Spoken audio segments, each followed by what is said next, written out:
Meus caros e minhas caras, sejam muito bem-vindos e bem-vindas a mais uma live do canal Doni Correia, uma teia de ideias. Este canal conduzido por mim, seu anfitrião, como sempre digo, Doni Correia, mestre e doutor em Estética e História da Arte pela USP, com pós-doutorado no MAC USP, pesquisando aí os acervos de videoarte, membro da Associação Brasileira dos Críticos de Cinema, a Abracine, e da Associação Brasileira dos Críticos de Arte, a ABCA. Como eu sempre digo, este canal é dedicado às humanidades, tendo aí como o alicerce discussões relacionadas a cinema e a artes visuais e estética, não é? Porém, a gente sempre tenta expandir para os outros campos das humanidades, porque trata-se de um canal transdisciplinar. Se é a primeira vez que você vem a este canal, por favor, não se esqueça de se inscrever, badalar a sineta, deixar o seu joinha e também comentar muito. Se está ao vivo conosco e é a primeira vez que você está aqui, não deixe de participar no chat aqui ao lado. E vocês também podem nos apoiar a iniciativa desse canal, desta teia de ideias, para que a gente vá trazendo aí mais teiudos e teiudas e teiudes para a nossa urdidura humanística, participando aqui com o seu superchat, com o Valeu, com o Super Sticker e com a chave Pix, né, que você encontra aqui embaixo na descrição do vídeo, para que a gente vá melhorando a qualidade do canal e assim vá oferecendo mais conteúdo de qualidades. Eu tenho aos domingos o quadro Domingo é Freud, né? O trocadilho do tio do churrasco, mas caiu muito bem para esse quadro que eu tenho aos domingos às 16 horas, em que eu discuto um pouco de noções de psicanálise e também trago algumas coisas a respeito do cotidiano, do que está acontecendo no mundo aí, para a gente poder falar sobre filosofia e questões afins, né? Mas eu acho que Jung merece um espaço especial para que a gente o discuta. Claro que longe de tentar ser aqui exaustivo, nós vamos conversar sobre questões gerais da psicologia analítica, e eu tenho certeza que vai ser muito interessante para vocês, assim como vai ser interessante para mim, e vai ser um aprendizado para mim, porque nós temos aqui hoje um convidado muitíssimo especial, não é? Que é psicólogo clínico, supervisor, docente, especialista em psicologia analítica, mestre em psicologia psicossomática, membro candidato analista junguiano, né, aí pelo JUSP, pela AJB e pelo IAAP, né?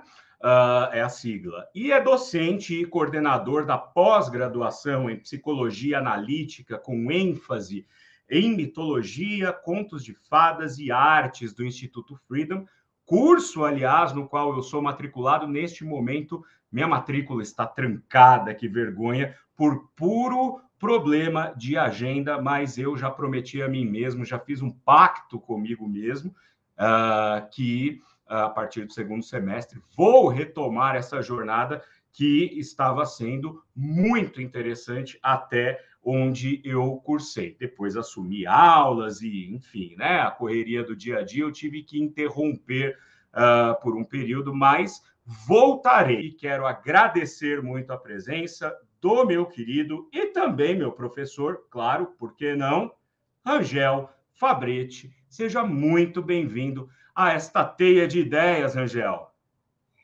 Muito obrigado, Doni. Bom, então, boa tarde, bom dia, né? De repente, a hora que você está assistindo agora, né? Então, eu desejo que você tenha um bom momento, esteja você aonde estiver, em qual parte do dia você estiver, e dizer que para mim é um prazer, Doni, estar aqui com você para bater esse papo aqui a respeito de psicologia analítica, falar a respeito da obra e do pensamento junguiano, e estamos aqui. Muito obrigado pelo convite.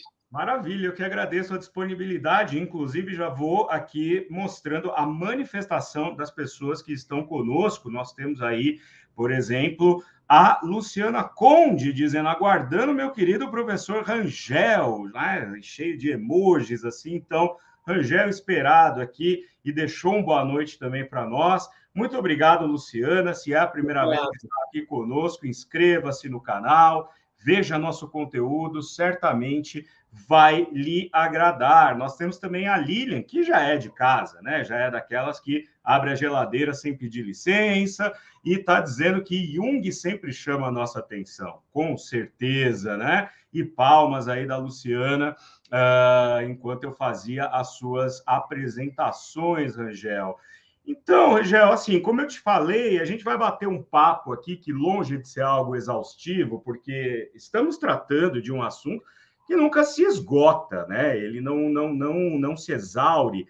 Portanto, é um assunto que tem muita coisa para a gente falar a respeito, mas a gente vai caminhar aqui por um panorama da vida e da obra tão importante de Jung.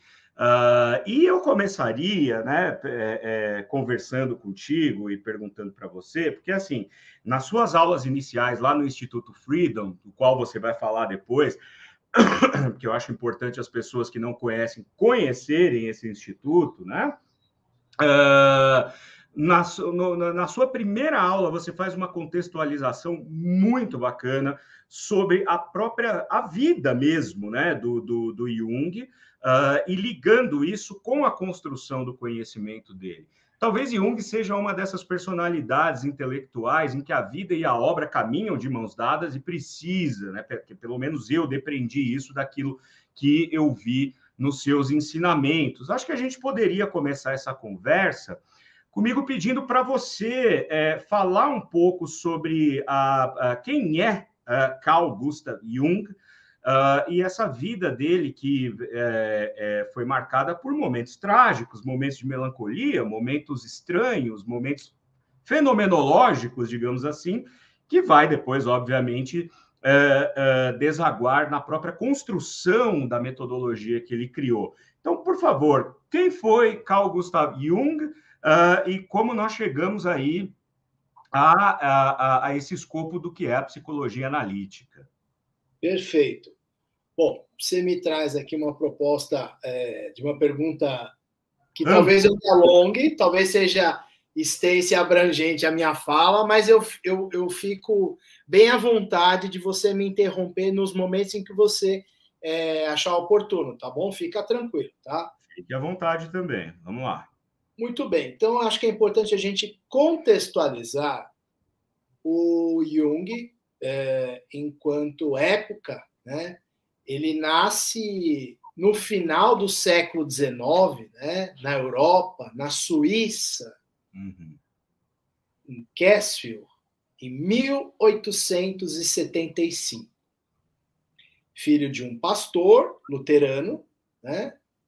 E filho também de uma mãe que tinha toda uma família religiosa e de sacerdotes.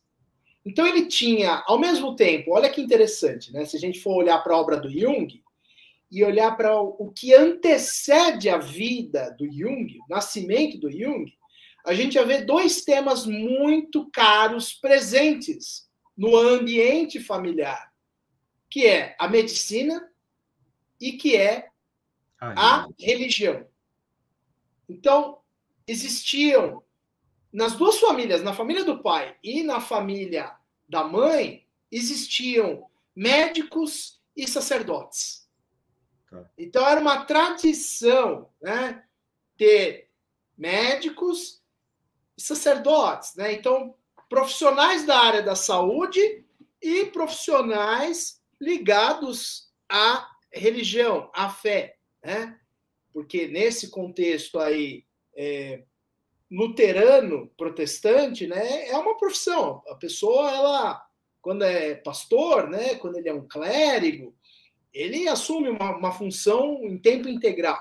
Né? Então, ele é sustentado pela igreja. Né? Isso é muito comum. Né? Então, o pai dele era um pastor E agora imagine o seguinte cenário, né? Um pastor casado ali com a sua esposa, né? E que essa esposa tenha... E ele também, obviamente, os dois têm dificuldades de ter um filho. Dificuldades de que esse filho venha e nasça com vida. Por quê? Antes do Jung nascer, a mãe dele perdeu 4 crianças. Nossa. Então imagina a pressão cultural em cima desse casal, essa época, uma Europa, né? Época pós-vitoriana aí, né? Protestante, Suíça, né? Essa visão eurocêntrica das coisas, né? Sem dúvida, né? Imagina uma austeridade, né? Uma austeridade muito pronunciada, né? Pois é. Então, um peso, um julgamento sobre esse jovem casal, porque não tem filhos. Né? E aí, nasce o Jung. Nasce essa criança tão esperada, né? E aí, passa-se algum tempo, né? O casal vai se desgastando, vai se afastando, ao ponto deles dormirem em quartos separados. Né? Então, o Paul, né, e a Emily começam a dormir em quartos separados e passam-se 8 ou 9 anos, eu não lembro agora ao certo, e nasce a irmã dele. Né? E ele acha aquilo muito estranho, né? Ele, nossa, nasceu uma criança nessa casa, né? E ele vai contando, né, sobre essas impressões que ele tinha quando ele era criança, que eram impressões um tanto quanto de vergonha, de culpa, de subjetividade, assim, né? E eu tô contando isso aqui, eu dei um salto agora, mas vamos voltar um pouco. Vamos voltar pro primeiro sonho que o Jung tem lembrança na vida dele. Boa. O primeiro sonho que ele tem lembrança na vida dele é aos 4 anos de idade. E o sonho é o seguinte.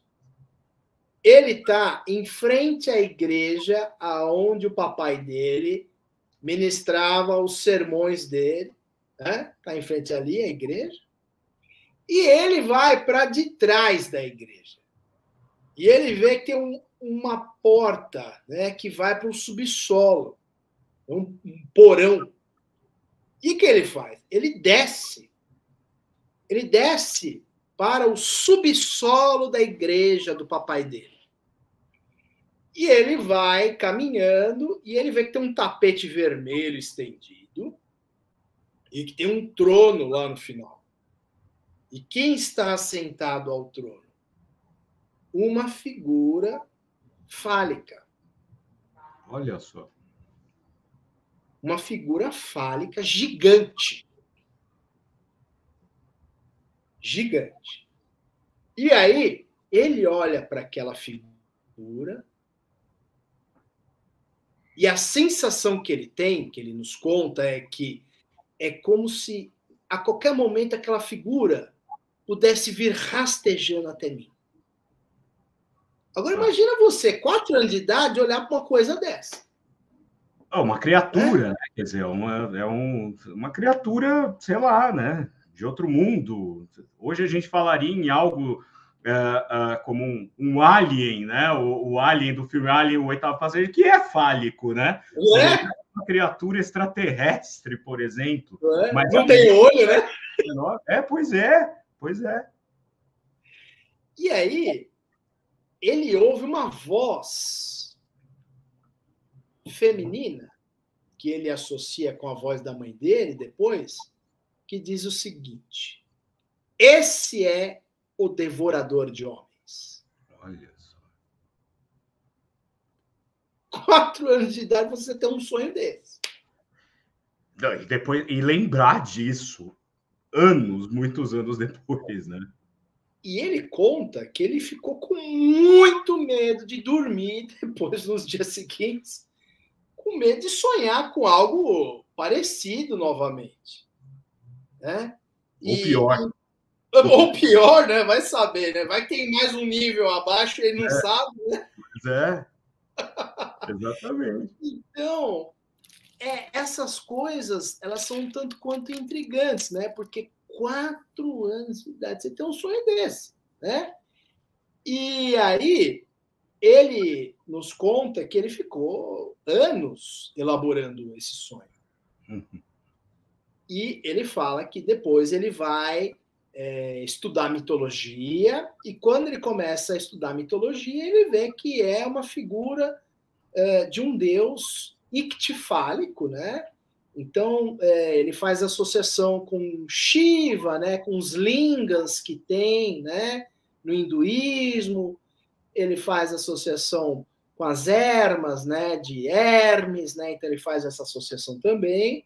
E se a gente for olhar para a nossa cultura, a gente tem uma imagem que se encaixa perfeitamente, que é Exu portando o seu ogó, né?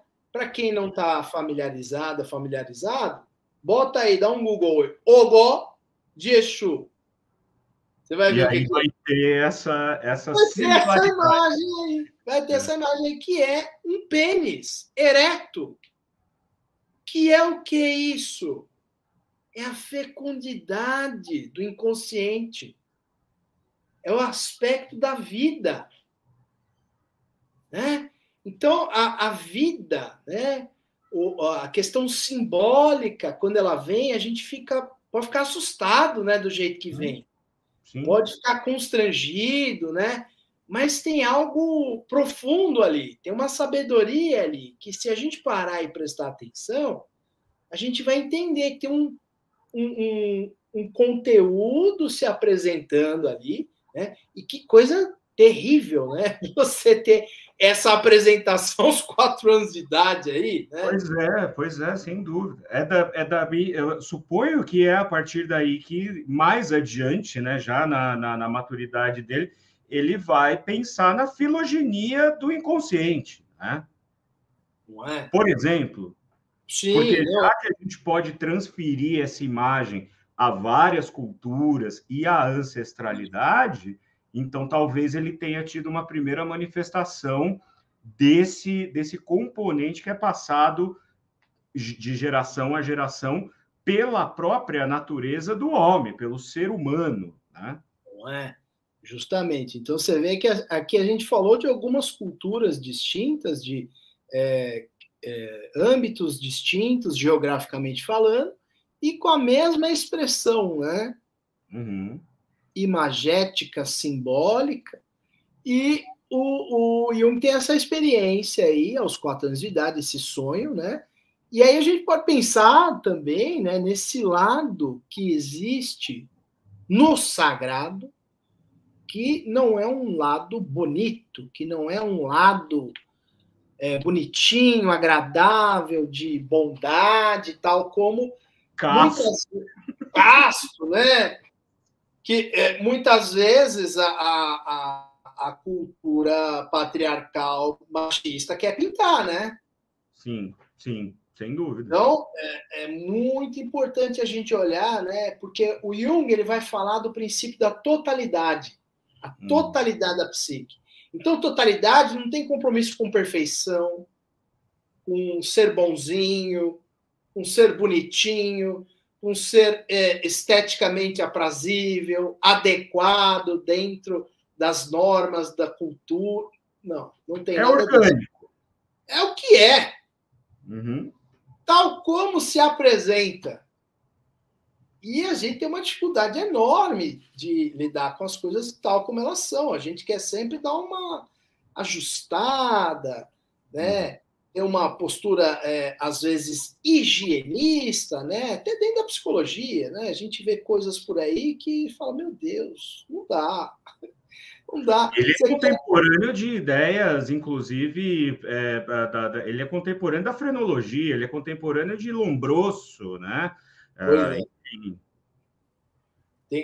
Tem coisas assombrosas aí, né? Que a pseudociência produziu nos tempos dele, né? E ele teve muita sabedoria e discernimento para não cair, né, em coisas complicadas aí, coisas bem destrutivas, né? E aí, depois, acho que é importante citar essa experiência também, ele estava muito angustiado, e aí eu já estou dando um salto aí, ele com os seus 12 anos de idade, ele passa em frente à catedral e ele fica muito angustiado. E aí, sabe quando você vê uma coisa assim, você fala, não, eu acho que eu não vi direito. Sim. Não vi, não. E aí ele passa e vê a imagem de novo. Isso é uma imagem que ele tem, tá, gente? Não é um sonho. Ele vê a imagem. É a imaginação ativa. O negócio acontecendo ali, imagina, né? Uma coisa é você vê um vulto, outra coisa é você vê o que ele viu. Né? Eu vi um vulto, estou angustiado porque eu vi um vulto. Ok? O que ele viu? Ele viu Deus defecando sobre a igreja. Uau! E a igreja se despedaçando. Né? Quer dizer, Deus cagando para aquela igreja. Profano, né? Ele teve uma visão... Opa! Né? O próprio Deus ali tem uma postura herética. Sim, exato. Né? Não é ele cagando em cima da igreja, é Deus cagando em cima da igreja. Despedaçando tudo. Quer dizer, o sagrado não está aqui, cara. Você vai ter que me procurar em outro lugar. Que maravilha, cara. Que sensacional. E a partir disso, ele vai guardando tudo isso para poder levar... Né? E aí ele fala de experiência que ele teve, por exemplo, quando ele estava fazendo a confirmação de fé dele, né? Que é algo semelhante à primeira comunhão que se faz na Igreja Católica. Né? E o pai dele é que era o instrutor dele. Ele viu lá que tinha um capítulo falando sobre Trindade. Aí ele olhou para aquilo, que legal, isso aqui Trindade. É um que é três, que é três, que é um. Eu quero entender esse negócio. Eu fiquei interessado, né? E se a gente for pensar, né, no ego, no inconsciente pessoal e no inconsciente coletivo, né? Que loucura! Dá para a gente ver, né, que a gente não é uma coisa só, né? Que existem camadas na psique, né? E aí ele fala, eu quero entender esse negócio. E o pai dele, pastor luterano, instrutor dele ali, olha para a cara dele e fala assim, ó, esse capítulo aqui, nós vamos pular, tá? Porque nem eu entendi. Olha só. Ou para não dar ideia, né? Para não ficar dando ideia. Ele fala que aquilo foi uma profunda decepção para ele. Sim. Né? Então ele teve uma profunda decepção com essa experiência com o pai, mas um alívio muito grande, ele conta, quando ele viu Deus ali cagando sobre a igreja e a igreja se despedaçando. É como se ele tivesse livre para ele seguir o caminho dele, porque o pai dele tinha uma vida de uma crença morta, né? E aí faz todo sentido quando a gente vê Nietzsche falando que Deus está morto. Deus está morto, portanto, tudo é permitido. Então, esse Deus está morto. É um Deus morto, esse Deus do meu pai aqui. Nem ele compreende esse Deus dele. Eu vou precisar entender o que é esse negócio desse sagrado. Né? Então, isso começa, né? Vão ficando essas sementes ali nele. Né? E aí, quando ele vai para estudar medicina, né? Ele primeiro queria ser cirurgião, mas ele tem um horror a sangue. Daí ele fala, não, vou para psiquiatria. Aí vai para psiquiatria, começa a estudar os fenômenos assim tidos como ocultos, né?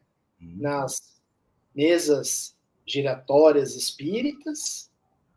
E aí ele vai... Positivismo, né? O positivismo aí pulsando, né? Pois é. E aí ele vai e começa a construir a carreira dele ali no Hospital Psiquiátrico Burgosli, debaixo da orientação de Eugene Bloiler. Quem que foi Eugene Bloiler? Eugene Bloiler, só para a gente entender a importância desse pesquisador, né, desse cientista, Eugene Bloiler que cunhou o termo esquizofrenia. Olha só. Né? Então, veja que ele estava ali muito bem assessorado, ele estava ali muito bem respaldado, né, por uma figura médica que já tinha uma importância ali, né, dentro do meio científico. Né? Então, ali no Burgosli, ele passa a ser um médico interno e ele começa a fazer os experimentos dele ali, que ficaram muito famosos, né? E quem assistiu o filme Um Método Perigoso, exato, pode acompanhar lá o experimento com o teste de associação de palavras. Então, tinha lá o psicogalvanômetro, né, que media, né, ali aspectos vitais, ele media o tempo de resposta, a condição de eletricidade na pele, e aí ele ia falando as palavras e a pessoa trazia uma associação com aquela palavra. Então, quem assistiu o filme O Método Perigoso, do Cronenberg, vai ter essa cena lá. E aí ele começa a fazer esses testes e vai criando, né, bem nesse modelo positivista da época, né, um respaldo de evidência científica a respeito da existência dos complexos. Né? Então, aí ele começa a ter uma base científica com evidências sobre o fenômeno dos complexos.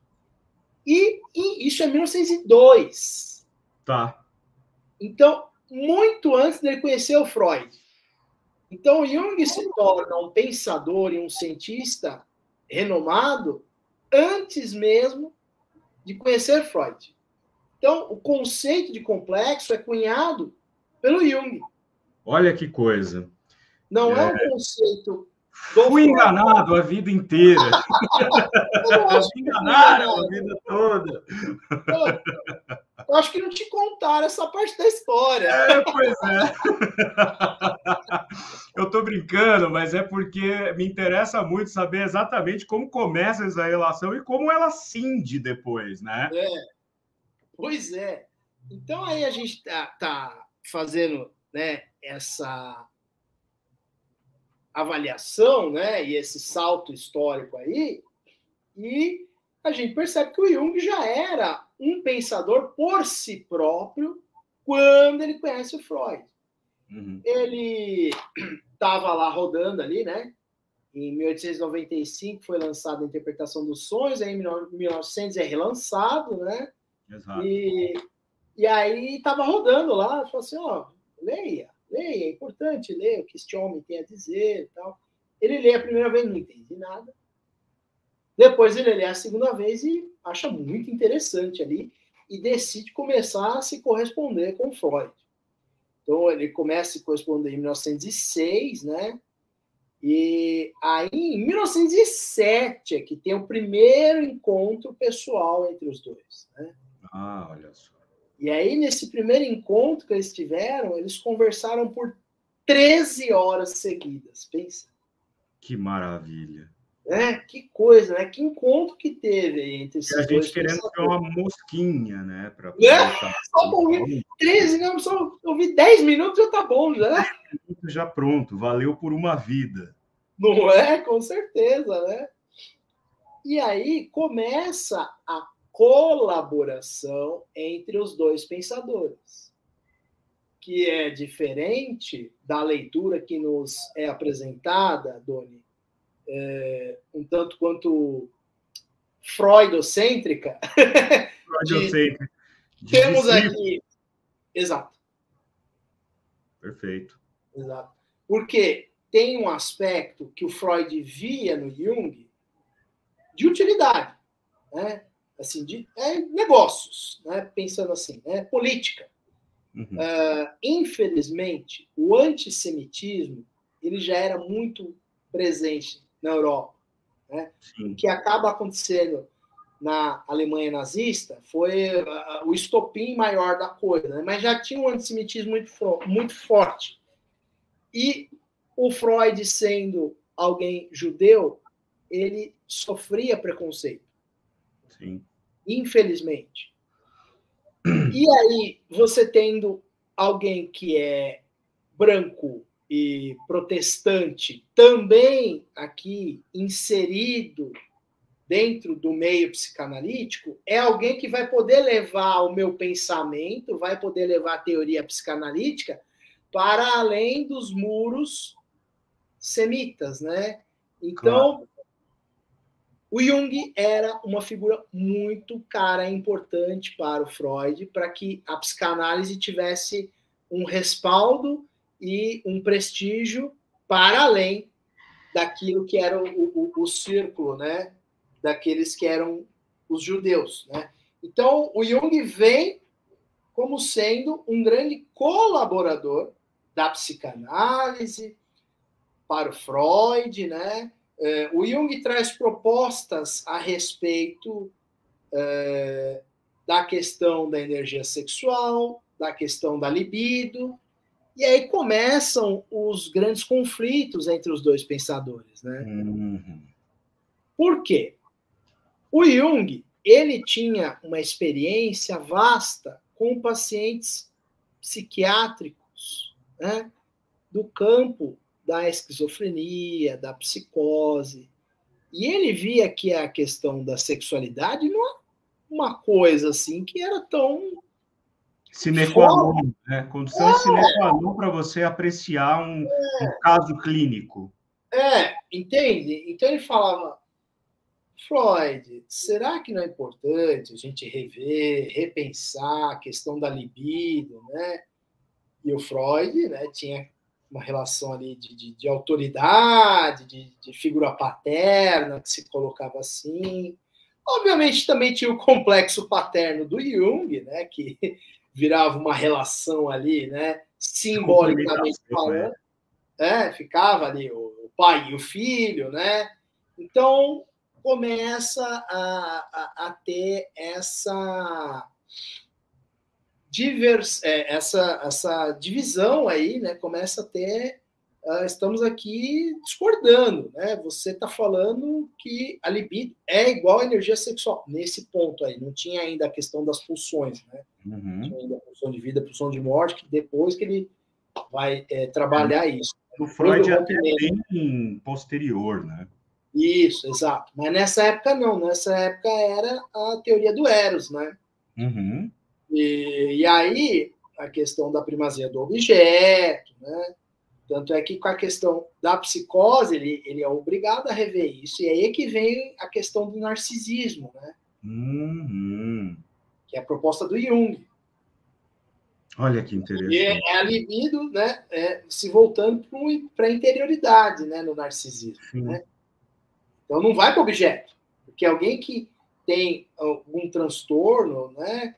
Psicose, esquizofrenia, é totalmente a subjetividade da interioridade, né?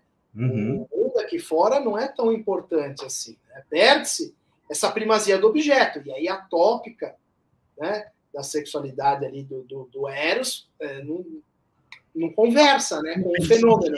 Ali, exato. E aí o Jung começa, então, né, a trabalhar na tópica dele, né, de energia, do conceito de energia psíquica. Ótimo.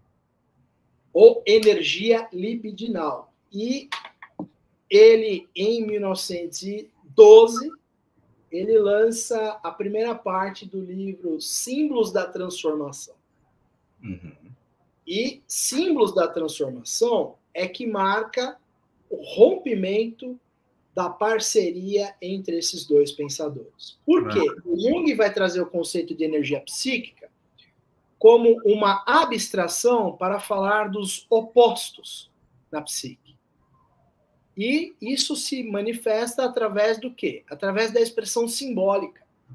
O símbolo, né, do grego, símbalém, ele junta, unifica opostos.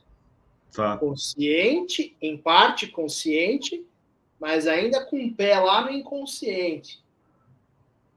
Por isso que um símbolo é um mundo de possibilidades.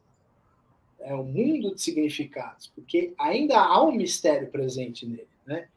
Então ele vai trabalhar essa questão e vai apresentar essa tópica. E ele vai falar o seguinte, ele vai falar, libido foi traduzido pelo Freud como sexualidade. E aí ele vai falar lá que libido é fome, sede, sono, sexualidade. Qualquer força motora. É um monte de coisa. Afeto, emoção. Então, o libido pode ser traduzido por N significados. E aí, apetitos, né? Fome. Então, ele vai falar sobre isso ali e vai trazer a questão do símbolo, né? Da expressão energética, com uma abstração para falar dessa visão simbólica que ele vai começar a trabalhar. E aí, vem o rompimento dos dois. Com esse rompimento, o Jung ele entra num processo de um mergulho sobre a interioridade dele e olha o que aconteceu com ele. Ele tem todos os alunos dele, todos os discípulos dele, Jung, dão as costas para ele, do mundo inteiro. E se voltam para quem? Freud. Exato. Porque ele foi chamado de maneira pejorativa de maluco, místico, charlatão. Ah, o Jung? Ah, tá. Aquele maluco, aquele charlatão, aquele místico. E isso tem uma relação, Rangel, se você me permite, com uma pergunta, inclusive, que a Luciana Brito colocou aqui, ó, que é o seguinte, ó. Qual a relação de Jung com o esoterismo e como ele aplicou isso à sua psicologia analítica? Porque, de fato, né, a gente vê muita... Por exemplo, o Jung escreveu o prefácio do I Ching, né, na edição ocidental. O Jung, ele olhou para o tarô, o Jung olhou para os mitos, como você falou aqui. Ou seja, às vezes a gente ouve muito e lê muito coisas dessa natureza, que Jung, na verdade, era um cara que estava tirando para todos os lados e não fazia muito o discernimento daquilo que era de fato sério e daquilo que, tirado de um contexto, vamos dizer assim, psicológico, né, parece simplesmente um charlatanismo ou uma pseudociência e tal. Como que é essa relação da psicologia analítica com o esoterismo, com o tarô, com a alquimia, que também é algo que tem um fundo absolutamente sério, histórico, né? Mas que foi sendo banalizado, o termo alquimia foi sendo banalizado ao longo dos séculos, e quando chega no século XX, parece que vai também ali um pouco manchar a reputação de quem estuda isso de uma maneira séria. Inclusive, eu tenho ali até o meu livro, que é o 12º volume da obra do Jung, né? Que é sobre a alquimia. Como que é essa relação da psicologia analítica com esse campo que é tido justamente, muitas vezes, como puro charlatanismo ou bobagem, enfim? Tá certo. Bom, o que acontece, Doni, é que o campo do esoterismo, o campo da religião, o campo da espiritualidade, o campo da metafísica é mais um dentre tantos outros temas pelos quais a ciência vai se debruçar para estudar. Só que o que aconteceu? O Jung foi o cara que pegou o facão e abriu o mato. Entendi. Né? Então, todo aquele que é pioneiro em alguma coisa, muito provavelmente vai tomar uma pedrada, né? E com ele tendo essa situação aí complicada aí do rompimento com Freud, o Jung sofreu com desonestidade intelectual, porque foi muito bem feito o trabalho, né? Ernest Jones foi um deles, né? Discípulo de Freud, que propagou no meio acadêmico que Jung era maluco, que Jung era charlatão, que Jung era um esotérico, né? Mas o que ele era é um empírico dos fenômenos psicológicos. Tanto é que ele fala, eu não sou um teórico. Todo teórico faz uma confissão pessoal. Eu não. Eu quero descobrir os fatos psicológicos. Então, quando a gente olha para o ser humano e vê a experiência do ser humano consagrado, nós estamos em 2023 e a gente vê que a questão do sagrado é uma questão tão poderosa. Sim. Que sagrado e política sempre estiveram, né? Sempre estiveram de braços dados, e a gente viu aqui no nosso país uma coisa terrível, nefasta, por conta dessa relação sombria entre sagrado e política. Política, o aparelhamento, né, da instituição religiosa, que, num sentido mais amplo, deveria ser um local de conforto espiritual, de amparo, né, da alma, de amparo dos anseios, e se torna palanque. Né? Pois é. E aí, olha só, né? O Jung ele vai estudar esses temas. Né? Ele vai entender o que é esse fenômeno chamado Deus sagrado na psique. Sim. Né? Então, Deus é uma realidade psíquica. Ele fala, eu não sei se é uma realidade espiritual. Não tenho como afirmar isso, porque foge do meu escopo de campo de pesquisa. Eu sou um cientista. Então, eu estudo os fenômenos, né? E vou querer compreender a questão que está relacionada com o psiquismo humano ali. Sim. Por exemplo, quando ele vai estudar espiritismo, o que ele vai dizer não é desmerecendo a visão espírita, metafísica, mas é trazendo para o campo de pesquisa da psicologia, ele vai falar que o que é um espírito, em termos conceituais junguianos, é a manifestação de um complexo. Tá. É um complexo. E um complexo pode se comportar como uma outra personalidade. Pode mudar de voz, pode ter outros trejeitos bem diferentes da pessoa, né? Do eu e do ego. Né? Então, ele traz luz para um entendimento psicológico.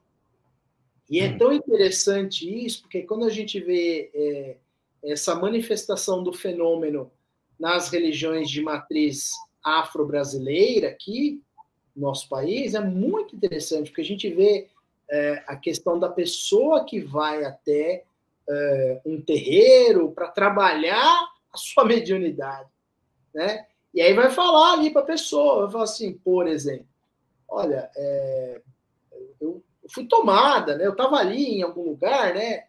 E aí, de repente, apagou tudo, né? E aí vão dizer para a pessoa, mas você não viu que você começou a dançar, a rebolar, a dar risada alta? Não. Aí vão falar, então, é a pombagira. É a pombagira, né?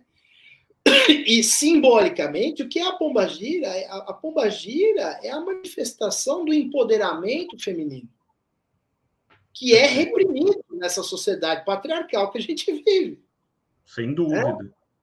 E aí, na Umbanda, na religião de matriz afro, ela é uma guia que vai orientar as mulheres, os homens, acerca do que é relacionamento, acerca do que é prazer, acerca do que é ter contato com o corpo, né? Que são coisas que a gente não é ensinado, né?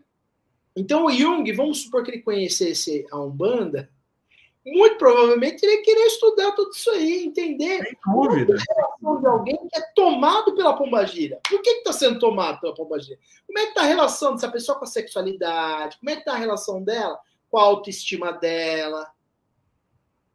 Que massa. Tem uma questão sobre isso, né, que a gente até conversava aqui um pouco antes de entrarmos no ar, né, sobre a questão da Umbanda, né, e aqui no meu canal eu tenho alguns vídeos a respeito da ayahuasca, que eu consagro regularmente dentro de uma aia Umbanda, né, e uma coisa que sempre me intriga e que eu acho muito interessante é que essas incorporações que a gente vê, que a gente experimenta, né, a mim, que sou um curioso contumaz e procuro ler de tudo e sobretudo, a respeito desses assuntos com os quais eu convivo de maneira mais reiterada, para mim, essa questão dos fenômenos, das incorporações, né, parecem sempre uma manifestação de algo que, sim, está em nós, né, quer dizer, está na nossa psique, digamos assim, né? Me perdoe se eu não usar termos junguianamente corretos, mas a mim me parece muito que é uma espécie de encontro entre aquilo que nós já temos em nós com algum tipo de fenômeno e de alguma percepção fenomenológica à la fenomenologia merleau-pontiana, por exemplo. Ou seja, é como se fosse uma interação entre duas forças internas e interna e externa, né? Eu não sei se isso faz sentido, mas eu vejo dessa maneira, né? Isso faz algum eco dentro da psicologia analítica, ou, enfim, essa interação, porque o Jung vai falar da nossa ancestralidade legada pelos nossos antepassados que desceram da árvore, que entenderam que, né, morriam, que entenderam que poderiam fazer fogo e tal. Então, eu vejo sempre dessa maneira, algo que está em nós versus aquilo que está fora de nós, né? Como se fosse uma comunhão. Pois é, muito importante isso que você está falando, né? Porque, do ponto de vista psicológico, né? E aí, voltando lá à experiência que o Jung tem lá, quando ele rompe com Freud, que ele começa a trabalhar sobre si, ele começa a fazer os processos de imaginação ativa. Imaginação ativa, para quem não está familiarizado, são processos de diálogos com o inconsciente. Então, você faz isso acordado, não é um sonho. É uma William Blake fazia muito isso. É uma técnica que você vai conversar com um personagem da sua interioridade. Então, simbolicamente, é uma conversa entre o ego e o inconsciente. E aí, ele, por exemplo, tinha as conversas lá com a alma, né? Que é uma personificação ali da ânima dele. Então, ele é conversando, depois ele tem uma série de conversas que ele tem com Philemon, né? Philemon, que é um símbolo do self, né? O self, que é a totalidade, que é o arquétipo central, né? Autorregulador da psique, né? Então, numa proporção aí, o ego é uma parte, o self é a totalidade. E a gente entende a proporção do campo de autonomia do ego frente ao self, né? Se a gente pegar essa proporção aqui, né? Uma parte e o todo, né? A gente consegue entender essa dimensão do self. E o Philemon, né, ali que se apresenta como um velho sábio alado, né, ele vai conversando com o Jung, vai trazendo uma série de ensinamentos, né? Então o Jung vai construindo os conceitos dele, fundamentais, através dessa série de diálogos aí que durou de 1912 até 1930, né? E aí, a partir de 1930, ele começa a estudar profundamente a alquimia. Mas de 1912 até 1930, digamos assim, que 80% da teoria dele foi produzida ali, né? Dos conceitos teóricos, né? Foi produzida ali, né? Então, a gente vê que foi um processo muito intenso de trabalho sobre si mesmo, né? Você vê que a gente está falando da vida dele e da visão dele e das descobertas dele, como essas coisas estão entrelaçadas, né? e de como confere muito sentido às experiências dele. Então, quando ele está conversando com esses outros personagens, a gente vê que são outros personagens. Mas também é ele. Claro. Então, em termos psicológicos, é uma conversa, é um processo dialético do consciente e o inconsciente. Muito bom. E quando a gente vai para a espiritualidade, não é muito diferente, né? Só que a gente respeita os nomes e o campo, né, de cada lugar, né? Dentro da espiritualidade tem uma linguagem, tem uma leitura, dentro da psicologia tem uma outra linguagem, uma outra leitura. Apenas isso. Então, quando a gente olha, né, para os fenômenos espirituais por essa perspectiva simbólica junguiana, a gente está falando dessa relação entre consciente e inconsciente. Perfeito. Né? Perfeito. Muito bom. Aliás, a esse respeito, a gente tem inclusive uma pergunta aqui da Luciana Conde, né? Que ela pergunta o seguinte, ó. Podemos dizer que a alquimia tem relação com o processo de individuação? Bom, muito importante essa pergunta da Luciana, porque o Jung, a partir de 1930, quando ele começa a se debruçar sobre os estudos alquímicos, o que ele vai perceber? Ele vai perceber que aquilo que os alquimistas estavam buscando, né, eles estavam querendo encontrar ou produzir, né, e aí neste produzir tinham muitas receitas, muitos tratados que falavam para você usar um ingrediente X, um ingrediente assado, né, uma série de misturas lá malucas, né, que a gente olha e fala, o que é isso? E aí o Jung vai falar, é a projeção da psique sobre a matéria. É a projeção do nosso psiquismo sobre a matéria, né? Então eles faziam isso. Por isso que aparentemente não tem lógica o que eles estão falando, o que eles estão fazendo. Mas eles estão falando ali do processo, que é um processo que todos nós passamos quando nós vamos para a psicoterapia, quando nós vamos para a análise. É um princípio que a alquimia é a arte espagírica. O que é arte espagírica? É dissolve. Uhum. Dissolve aquele corpo. Dissolve todas aquelas ideias. Dissolve aquele monte de preconceito. Coagula e forma um novo corpo. Dissolve e coagula, perfeito. Dissolve e coagula. Então, esse é um princípio alquímico muito importante, que a gente passa isso na clínica. Na vida, né? A gente a todo momento está se desfazendo e se refazendo, transformado, né? Exato. Então, o princípio alquímico é transformação. Então, tem a ver, sim, com individuação. Porque a individuação é a realização do si mesmo, né? Então, para ter a realização do si mesmo, quantas transformações, quantas questões de desconstrução e construção a gente passou, né, para chegar até aqui. Com certeza, muito bom. E ela até faz um comentário aqui, lembrando, né? Lembrei-me de Hermes Trismegisto, né? O Caibaleon, né? Leiam o Caibaleon, que é maravilhoso. O que está dentro é como o que está fora, né? Princípio da correspondência. Muito interessante. Gente, vocês estão participando, dando boa noite. Eu agradeço muito aí. Eu tenho uma pergunta aqui da Luciana Brito também, mas eu vou deixar para daqui a pouco, quando a gente estiver caminhando para o final, porque daí, quando a gente for para as indicações aí, né, para quem tem interesse na psicologia analítica.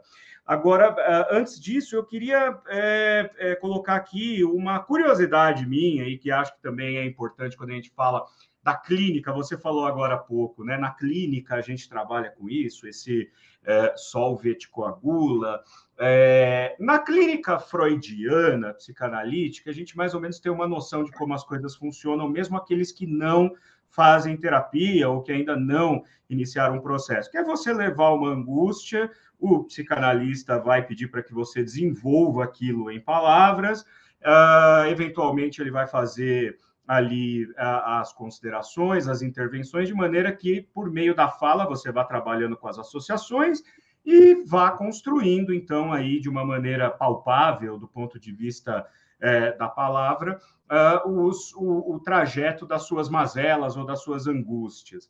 Como funciona a clínica da psicologia analítica? Como é que é uma sessão ou como é que é, porque existem pessoas que eu conheço que fazem psicanálise, né, no modelo freudiano, aquele que a pessoa fica ali olhando e não fala nada, que, aliás, eu já passei por isso, é irritante, porque você quer ali ter uma interação e a pessoa só olha para você e você fica com cara de bobo, muitas vezes, aconteceu comigo. Então, na clínica lacaniana, a coisa pode durar 5 minutos, como pode durar 5 horas.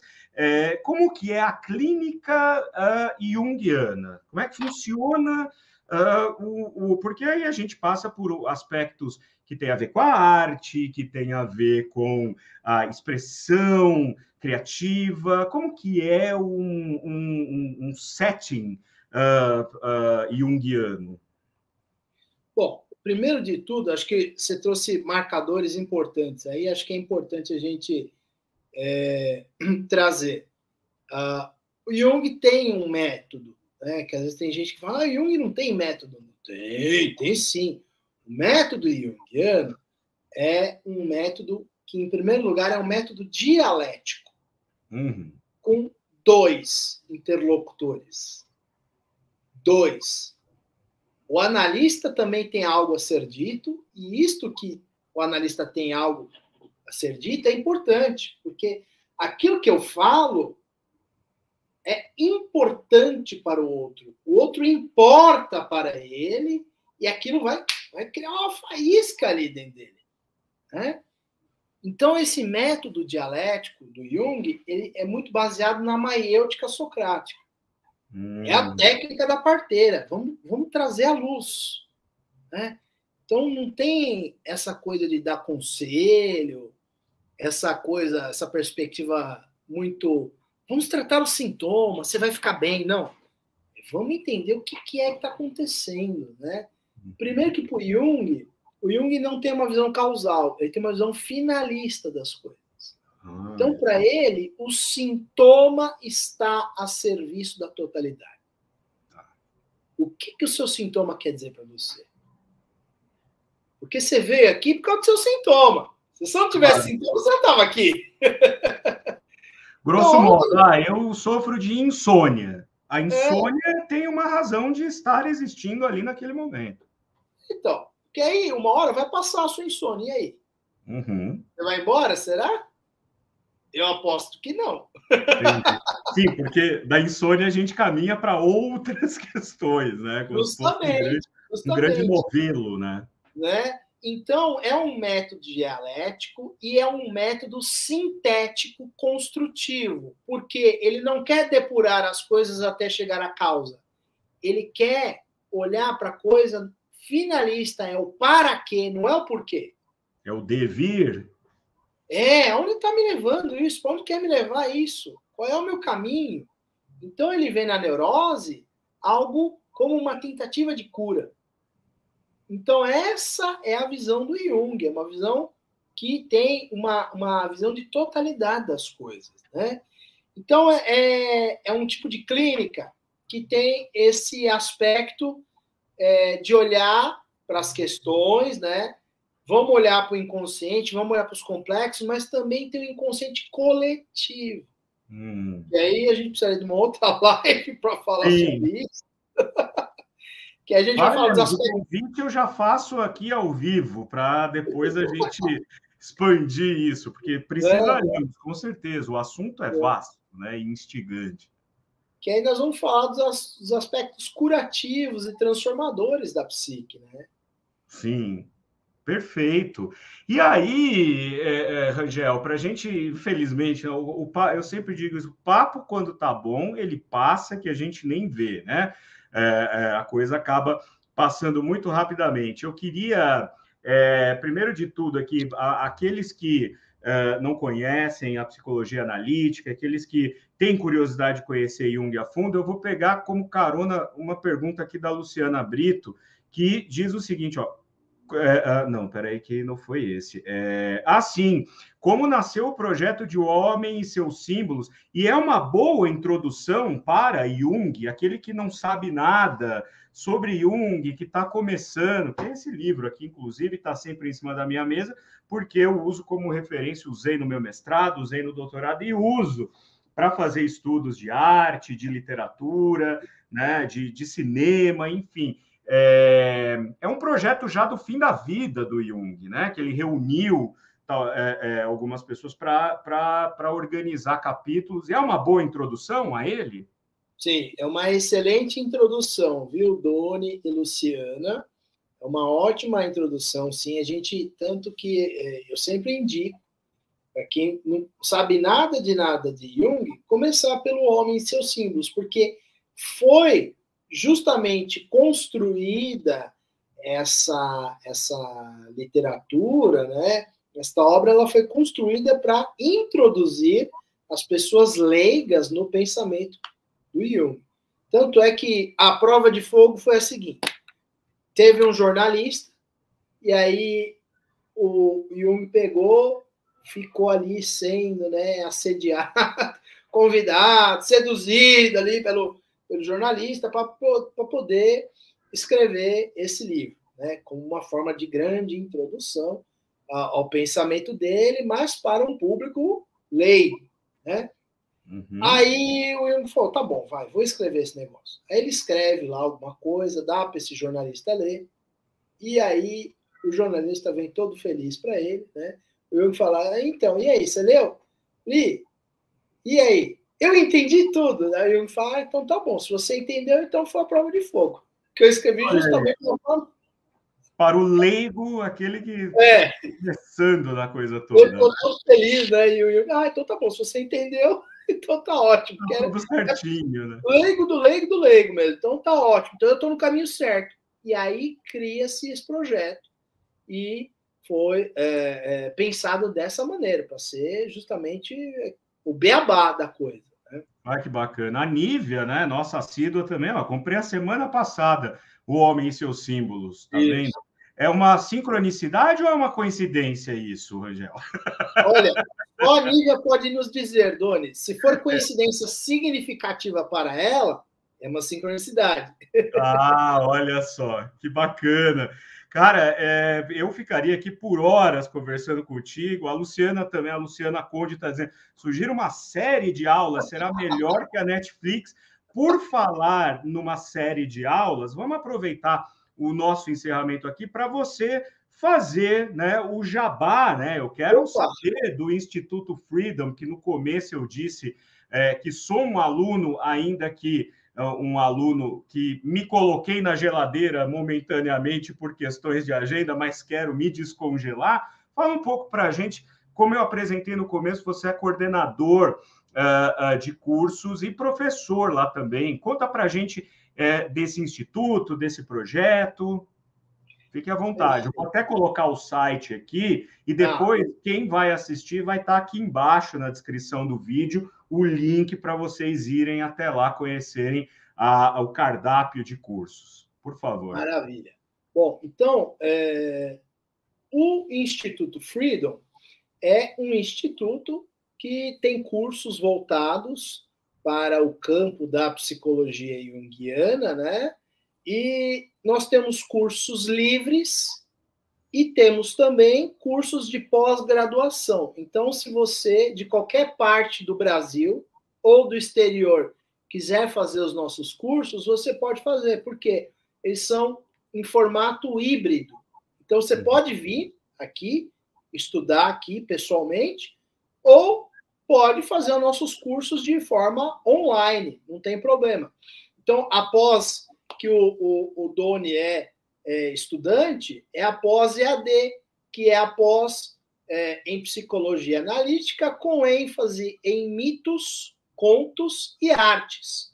Então, a gente trabalha, né, esses três temas aí pela perspectiva simbólica junguiana e é uma perspectiva que oferece uma série de recursos, de ferramentas, de possibilidade de leitura e análise dos fenômenos psíquicos, tanto subjetivos, tanto objetivos, de aspectos da cultura, da sociedade contemporânea. Então, a perspectiva simbólica junguiana, ela se mostra como uma maneira de nós nos relacionarmos com os diversos temas da psique, do indivíduo e do coletivo. Então, nós temos o Instituto Freedom, tem aqui o site que o Doni colocou, e tem o Instagram também, Instituto Freedom, o Instagram, isso, @ né?